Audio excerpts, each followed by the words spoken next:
So, Crash Twinsanity, a game that was buggy, unfinished, and kind of a mess, still somehow turned out to be a fun and unique game. It still looks great despite being rushed through development to meet its late 2004 deadline. Traveller's Tales really did the unthinkable with this one, didn't they? They recreated the Crash Bandicoot formula, updating it for a new generation of consoles by making the game be an open world experience with 4 large sprawling islands, each with tons of levels that take you across the map in unique ways, from roller brawling down a mine shaft to humiliskating down a mountain avalanche, creating an experience that felt entirely new to the players at the time, but all the while maintaining the Crash Bandicoot aesthetic and feeling that the fans had previously come to know and love. So now with the help of Super Swim Team 7, we'll be able to figure out if this new direction for Crash actually worked, and if refined, could make for the future of the Crash Bandicoot franchise. What's going on, everybody? My name is Swim Team Captain 7 from the channel Super Swim Team 7, and I'm here today to help Mystic figure out exactly what makes this game such a diamond in the rough. Crash Twinsanity has always been my favorite Crash game, and I can't wait to talk to you about it. Spinning it back to you, Mystic.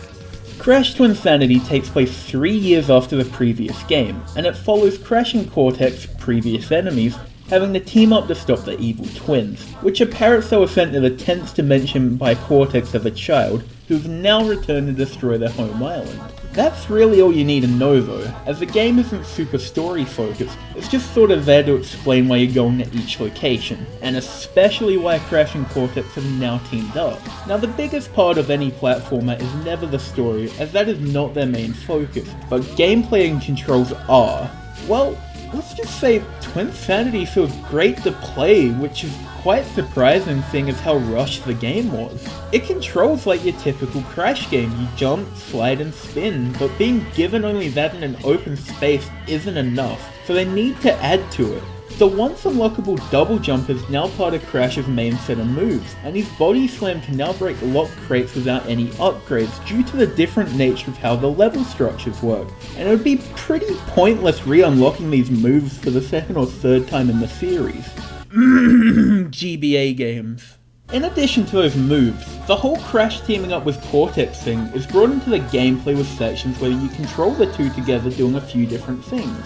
Either it's a standard Crash level where you drag Cortex along as a puzzle gimmick, the Humiliskate sections where Crash skates down a mountain using Cortex as a board, seriously, or the Roller Brawl, where Crash and Cortex roll down a narrow path while constantly fighting each other.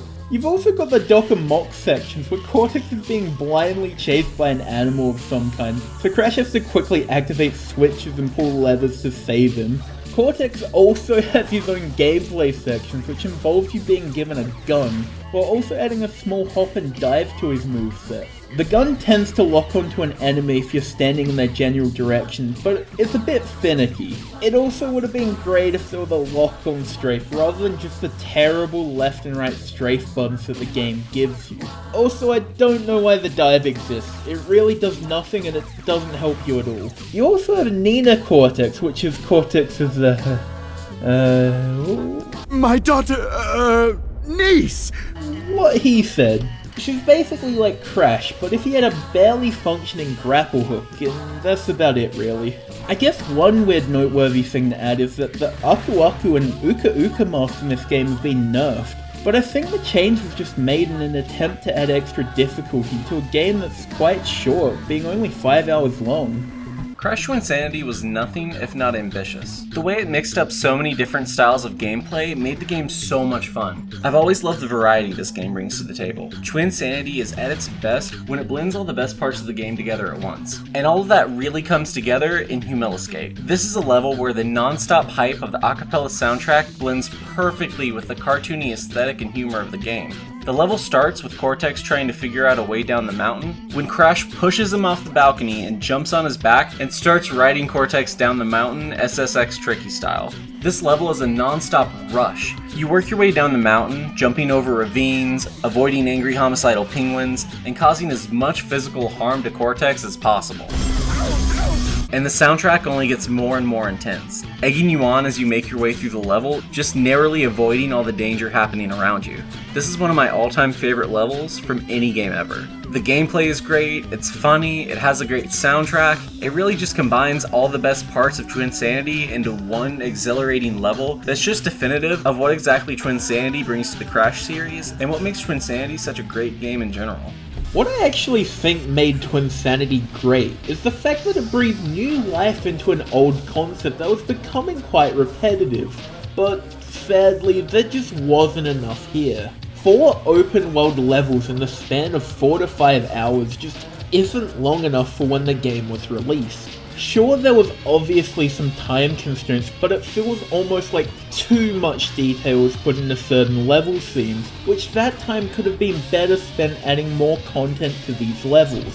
It's also clear that they were aware of this, with a lot of levels having really unfair world checkpoints to try and artificially add difficulty to the game, to try and get you to spend more time in levels than you should.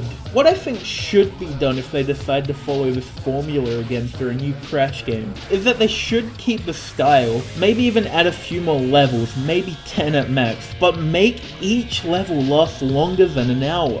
Maybe make the actual levels within these open worlds quests that you obtain from supporting cast members of the Crash crew, or even new characters entirely, and make everything feel a lot less linear by letting you choose the order at which you play, giving you full access to the map from the start to explore.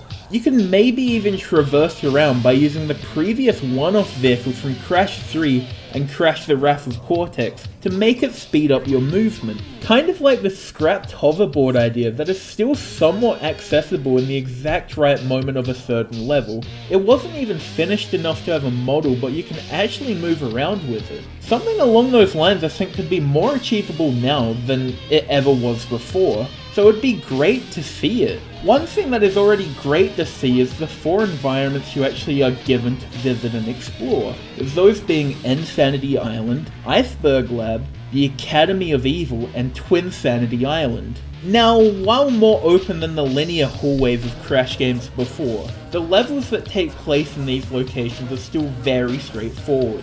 Also, not being booted back to a level select screen after every level and actually being given the chance to explore some fairly open worlds afterwards leads to the developers being able to build a consistent atmosphere and personality that holds everything together. Take Sanity Island. We start off in the beach area that's bright and colourful.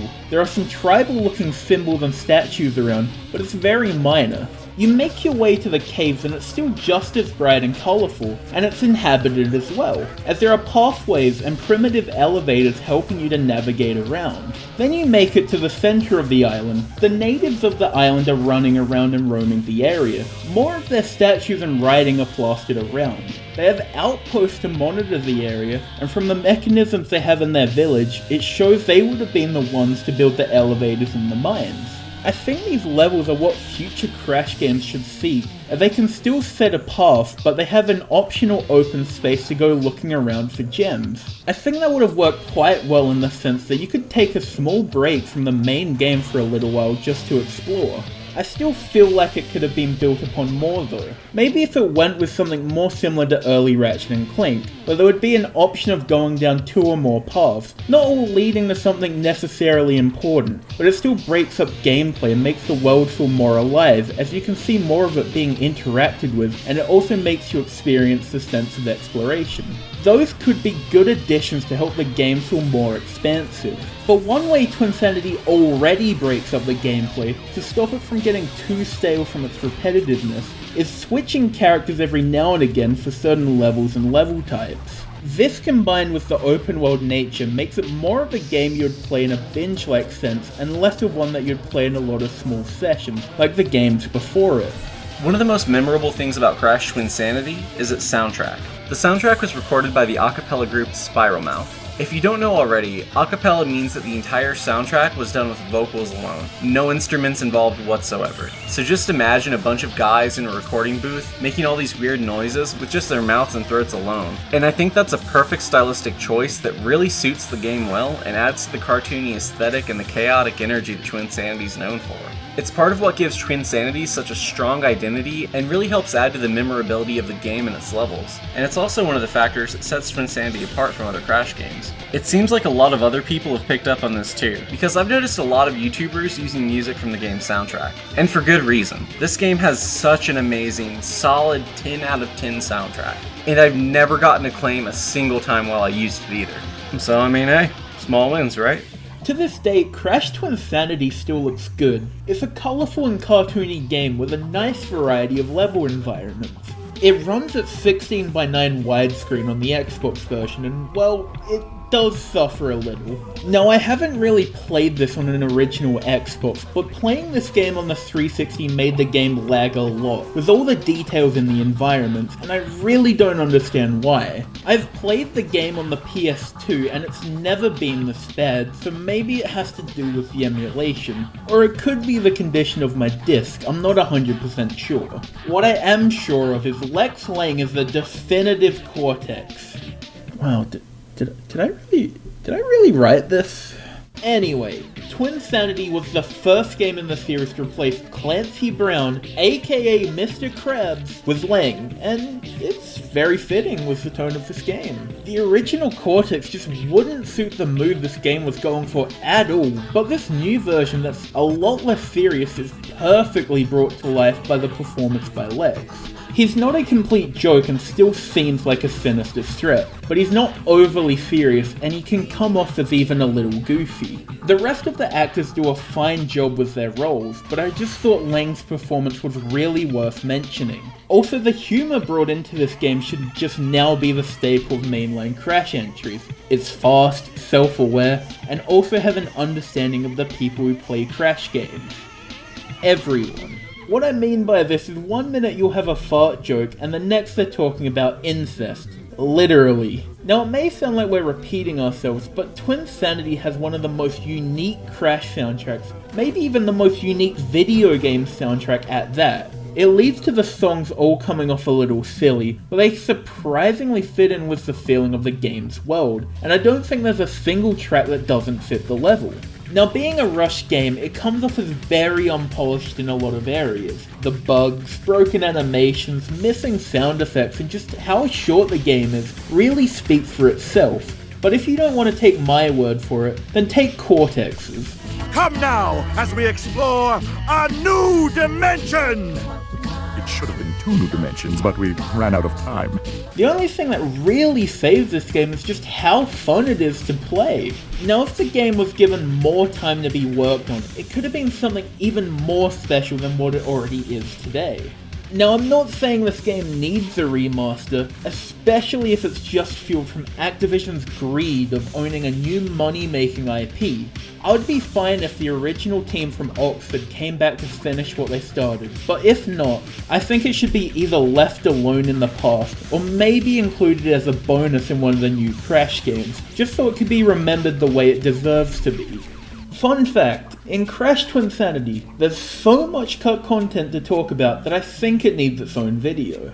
So I'll be making a video on exactly that, at some point. I've got the video about halfway scripted, so it's really just a matter of time of me working through the videos I'm working on now and eventually getting to it. I was supposed to have it done sooner, like by the time this video came out, but I got so caught up making all these other videos instead. So while you wait on me to finish my Crash Twinsanity video, maybe consider subscribing to my channel and checking out a few of my other videos. I'd really appreciate it if you did. And also, don't forget to subscribe to Mystic too, as he'll be featuring in my Crash Twinsanity cut content video a little bit down the road. So with all that being said, I'll see you guys over on my channel. Swim Team Captain 7, signing off.